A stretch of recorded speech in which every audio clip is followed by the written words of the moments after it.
In the fall of 2018, we released a Halloween event with a brand new AI for bots in World of Tanks.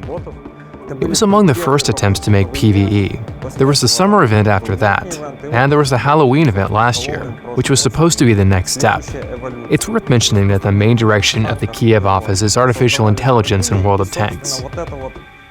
We created and polished it, and it was the point where responsibilities met, creating new PvE gameplay for World of Tanks and artificial intelligence.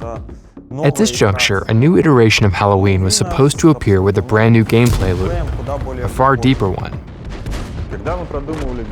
When we thought about the visual aesthetics and the general mood of the game mode, we had several sources for inspiration: the Chernobyl miniseries, the works of Hans Geiger, and of course the Silent Hill games. We had the idea to create a work of horror, but with tanks and other vehicles. At some point, we saw a post from Masahiro Ito, the art director for Silent Hill 2, where he said that the Pyramid Head's helmet was inspired by the King Tiger.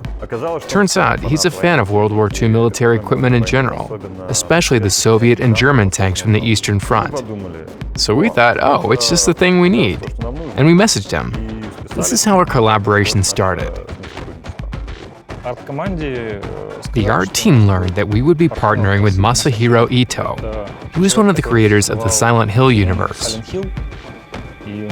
We had some fans from the Silent Hill series who started to draw sketches inspired by this right away. The sketches were really creepy. There were tanks wrapped in skin with some organic inserts with some metal parts sticking out of them. It looked amazing. But when we considered it, we thought it was probably a bit too much. By that time, we'd received sketches from Masahiro Ito himself, who had a bit more of a traditional view. He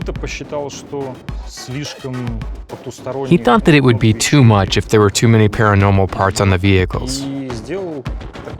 So he created a pretty traditional-looking concept based on late German tank building. Our guys were already unstoppable at that point. They started trying to add a pretty large amount of paranormal Silent Hill-like things into the project. So we wanted to meet somewhere in the middle in that regard. So we added to Ito's concept from our side. It was some sort of a compromise between a totally realistic vehicle and a vehicle with some elements of the unknown that would remind us of the Silent Hill world. The major premise for our collaboration was that I had been working for Silent Hill.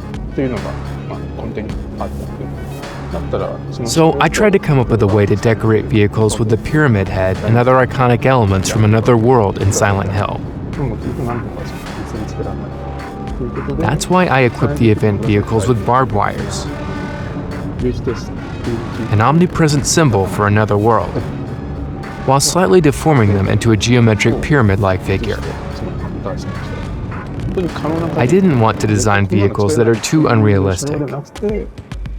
The designs of vehicles in World of Tanks are highly accurate and impressive. So I made my best effort not to distort its reality.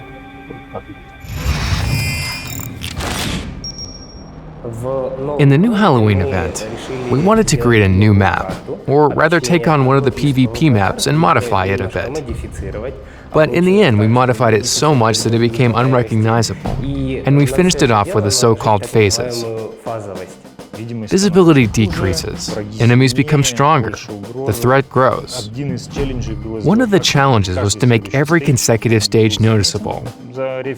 We took the serious sandstorm as a reference. In the first stages, it's pretty light, but in the last one, you can only see up to 120 meters. In terms of effects, Halloween 2020 is like 1.5 games in itself. I mean, it's like World of Tanks times 1.5. Auras, energy spheres, and effects for picking up and collecting. The effect of appearing enemies. They are weaved from darkness. We created special negative light sources. As I said, the guys couldn't be stopped in their creativity. So negative light sources are crazy. When we started prototyping, we understood that we lacked some sort of constant menace that would stalk us all the time. We didn't have something that would make the players move faster, be more efficient, and plan their routes and actions. So we came up with the so-called shark. It had to scare the player and show them that the threat level is rising, but it must remain something daunting. Something that, when encountered, you don't know how to deal with, and basically your only option is to run. The current boss mechanics were developed based on all that. The laser beam was added to it for the player to fear when they saw the beam shining somewhere, moving around the vehicle near them, or on their own vehicle. They feel an adrenaline rush, and this mechanics works well. The huge size of the vehicle was implemented mostly because it actually rams the players, and the players should have no doubt that if the thing rams them, it will result in their complete destruction. The vehicle itself turned out to be very interesting, something between the concept of the E-79 and the E-100, but in a sort of a large ship-like caliber. So it turned out to be sort of a land cruiser. Apart from the task of creating engaging gameplay, game events with AI-controlled enemies always set a certain goal for designers: to create enemies that will be different from anything a player could see in random battles.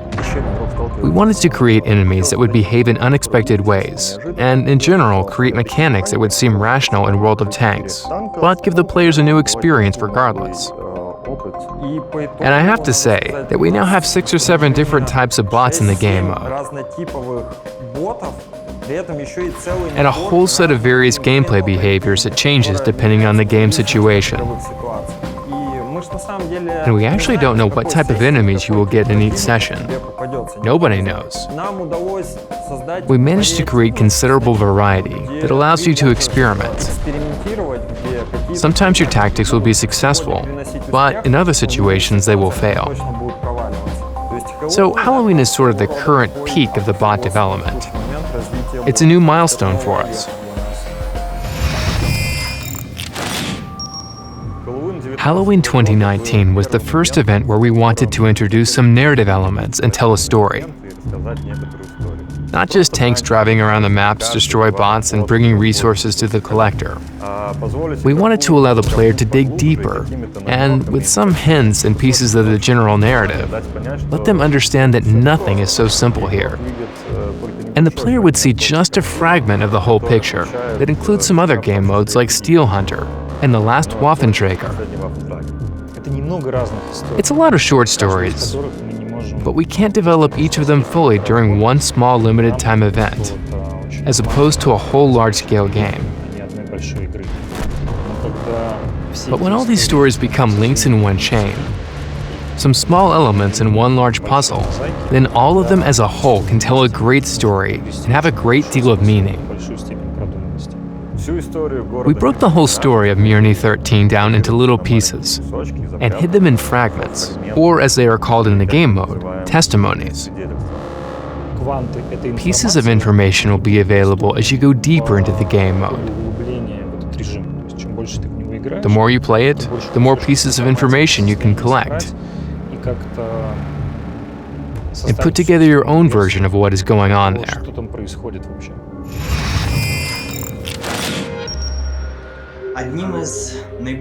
One of the most important elements of the Halloween mode, I think, is the soundscape. We wanted to create a feeling of traveling into a parallel world, that we are submerging deeper into this inconceivable anomaly by going from phase to phase.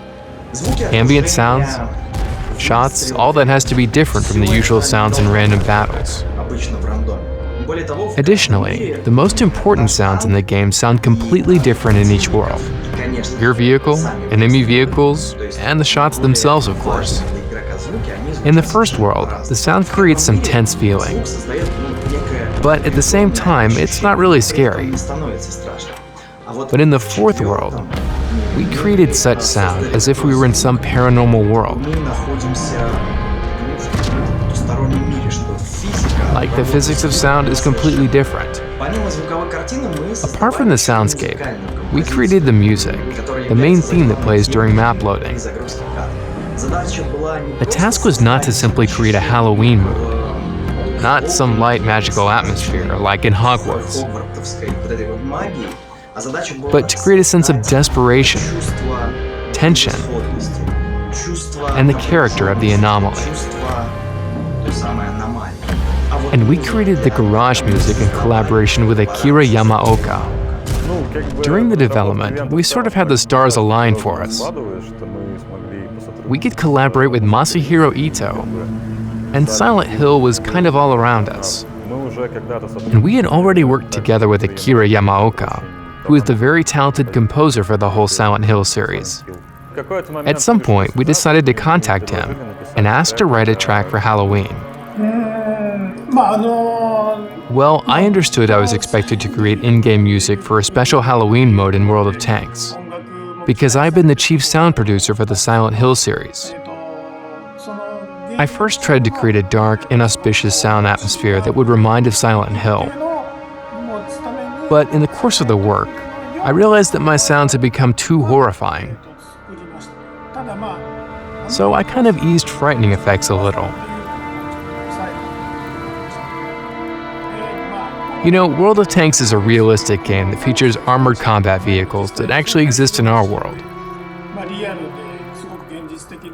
However, the Halloween mode is based on a fictional story veiled in a highly imaginary atmosphere. I'm sure that the players will enjoy immersing into a new world created by these two extremes.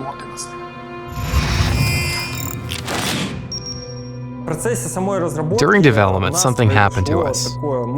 We fell in love with what we created and lost control over the scope to some extent. We made creativity and design the main points for the team. We had a lot of very good and very cool ideas, and we implemented them. We couldn't stop. The guys from design even wrote a paper. We have the document. Now, it's a crumpled piece of paper that says, "I promise, no more new features." Signed by the lead QA and the lead designer of the Halloween event. I think the guys eventually broke their promise. They still added something. Because it was hard to stop the current creativity. The team was strong and motivated, and because of that, we created very many things that we wanted to do. And we got lost in all of this and couldn't stop in time. The development of the event was already in the final stretch, with everything ready in terms of gameplay and content. And we only had to fix bugs and game crashes. At one point, we noticed that we had a recurring issue, leading to the client crashing for about 1% of players. 1% may not seem like a lot, but we created a cooperative game mode for 5 players. And it's important for all 5 players to be playing, as the difficulty is tuned for 5 players. We received data that about 5 to 10% of all battles would end because of one player whose client crashed. The issue was with the texture. The texture of oil was almost never used in random battles. But in our mode, it was very frequent. It was a crash that was sort of buried for about 3 years in the main branch of the game. We didn't have much time to fix it. But sadly, we couldn't postpone Halloween anymore, because October was ending. And we made the very hard decision to move the game mode to the following year. When we were making the decision if we could or couldn't release, I was asked as the art QA engineer, "Victor, can you give any recommendations for the event release?" At that moment, you are divided as a person. The first person is someone who understands that a lot of work and ideas went into it. Your own ideas and your colleagues' ideas. But the other person, the engineer and someone who is working on the project, says that you can't release something like this. You go through all the stages. Yeah, denial, anger, acceptance. And then you have to, we have to, as leaders, as the management team, go to the development team. And it's hundreds of people. A huge number of people who dedicated their souls to it and were as engaged in it as possible. We had to go to them and say, "Guys, we didn't make it." And what's even harder, we had to go to the players with our decision. Halloween, even being unreleased, influenced the Road to Berlin event very much. We transferred parts of the technology from Halloween to this event. The more clever and aggressive bots with the various role models, and the understanding of how to create an interesting and action-packed battle, even on a small map. If not for Halloween, Road to Berlin would probably be a lot easier, worse, and would not have been liked as much. We sort of froze Halloween. We performed a number of technical exercises to make sure we could start working on it from spring of the following year. We knew that we would definitely continue working on it. Even though design promised only a few improvements, believe us, there are a lot. Meaning, the event from 2019 and the event from 2020 are in some sense different events. A lot of different features and mechanics were added. AI behavior was improved, and so on. This all has a sort of entirely alternative idea. This is a story that might have a continuation in the future. And we can build a large number of events on this idea. It's a sort of the other side of the World of Tanks coin. Development of Halloween became a real adventure for us, with unexpected twists, various experiments, eureka moments, and a whole lot of drama. At the end of Confrontation, a user under the name of Phoenix007, or something if I remember correctly, wrote on the forum that the next event should be on the Berlin map, and there must be SUs, ISUs, and the T-54, and they must confront the mouse.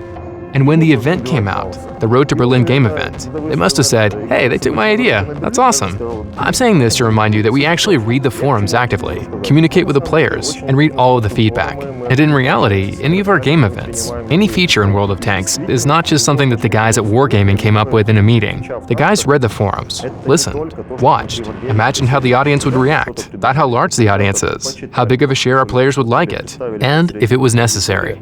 After all that, the decision is made if we are doing it or not. So please communicate with us, talk to us, write your comments on the forum, on social media, or in any available way. We will hear it, read it, and we are always grateful to you for your feedback.